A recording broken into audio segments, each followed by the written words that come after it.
ndasaba ubuvugizi kuko siri mwamene y'ibiryo si kabiri si gatatu inshuro ni yakane noneho umugore n'umucamanza ubwo gutwara mureze bwa kabiri ko fokasiyo ya kabiri nibwo yavuze ubundi se ngo icyo nakora ngo icyo no kubaca amaguru niko yavuze amaze kwinjira mwana amaze kumena ibindi bishyimbo. Ubu Ingabire Eugenie ni umugore ukora ubucuruzi buciriritse akorera mu mudugudu wa Kabeza mu murenge wa Jabana mu kagari ka Kabuye. Iyi nzu acururizamo ni nayo atuyemo. Avuga ko kuri bahangayikishijwe n'umukire w'umuturanyi witwa Ingabire Augustin udahwema gusohora imodoka ye akagonga ibyo atetse. Kuri ubu akaba amaze kubikora inshuro zigera muri enye, aho bwa mbere yagonze imbabura yari iteretse isafuriya y'ibishyimbo yaratetse ibiro bigera muri 6 akabibaraza mu muhanda. Ibyakuriye kuri ubu akaba yamennye isafuriya yuzuye umuceri yaragiye kugaburira abana bari bavuye ku ishuri bakabwirirwa ikimushengura umutima ngo ni nuko yaregeje amagambo avuga ko igisigaye ari uko agomba kumuca amaguru ari cyahe atabaza. Bwa mbere yarabimennye amaze kubimena nta muyobozi n'umwe wahageze uretse ushinzwe amakuru mu mudugudu niwe wahageze abashinzwe umutekano ahagarara aha ngaha n'uburi kodi zirahari yaravuze ngo ngewe gucyo nakwica hano icyo cyose ngo ntakishyura ngo sirasi baramubwira ati ibyo babikoze ubishaka nta nubwo wabikoze ubishaka nta nubwo ari impanuka ngo si impanuka icyo nakwica hano ngewe nakishyura ngo ibindi n'umwana agafata isafuriya yari yubitse hano yapindagaje ayikubita umushoti hano hari hahagaze ushinzwe umutekano muri bariya bakora irondo ubumuga w'irondo nijoro abimukubita mu maso ushaka ndasaba ubuvugizi kuko siri mwamene y'ibiryo si kabiri si gatatu inshuro ni yakane noneho ari yuriya muntu wari uri kumfurira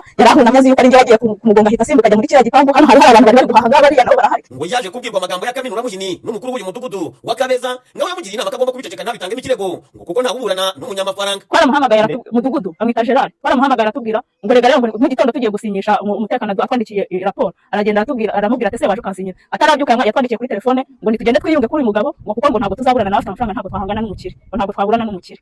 Ngibi byose abikora yitwaje ko umugore wari umucamanza ngo kuko nawe bishongora ababwira ko ntaho bamurega. Umugore n'umucamanza ubwo gutwara mureze bwa kabiri ko fokasiyo ya kabiri nibwo yavuze ubundi se ngo icyo nakora ngo icyo no kubaca amaguru niko yavuze amaze kwinjira mwana amaze kumena ibindi bishyimbo. Ni ibikorwa uyu Ingabire Augustin akora bishengura umutima w'abaturiye Uwimbabazi Eugenie aho bavuga ko ubuyobozi bwakagombye gutabara bwangu ngo kuko bitabaye ibyo bazaza kuhakura umurambo. Shize yaraje ashota ibishyimbo kugira ngo abayobozi baraza babikemure abari bahari n'abanyerondo baravuga bati ibi bintu nta mahano ariko bose bagenda ntacyo bakemuye. Ubwo rero twibaza ubuyobozi ikintu butumariye nk'abaturage twabona nta kintu bubikozeho kandi haramutse ari umuntu wahaguye ari n'intundi y'umuntu ihari yenda yagonze nk'umwana cyangwa n'abahahahira ubuyobozi bwaza bwihuta gukemura ikibazo ariko habonetse umurambo. Abaturage bose barabizi barabibona ntutabizi kandi bakabibona bikamera umucamanza agiye yotero kandi ishimye kandi uri kumenya kuri afite ingingo imurengera. Byafyewe bwa mbere amumeneye iki undi ngo waje kumbwira ati ndo ntabwo ndire byo ngageze none ngaho arabitweretse none ntabwo mu rugo none ariko ibyishimbo nabyo yaduhamagaye dusanga yabitemba bashari turashaka ko mwamurengana none cyangwa ibintu mukorera ni ibintu bigwa ngo dufite kujya buri gihe baramumeneye iki Abari byasibura abira hazo byaje ko ngwa babiteza akaza kamenye ushaka. Twifuje kumenya icyaba gitera Ingabire Augustin kimutera ibi dukomanga ku rupangu rwe yirinda kudukingurira ahubwo akaturebera mu rupangu aduhema.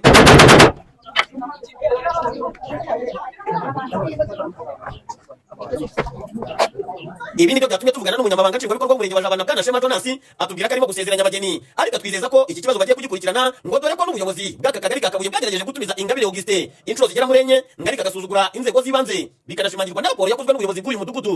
Ngarika ibi byose Ingabire Augustin akaba atabikozwe. Turacyagerageza kuvugana n'izindi nzego zitandukanye kugira ngo twumve icyo bagiye gukora kuri iki kibazo ubwo baragira icyo batangaza tukaba tuzabigaruka mu makuru yacu ataka.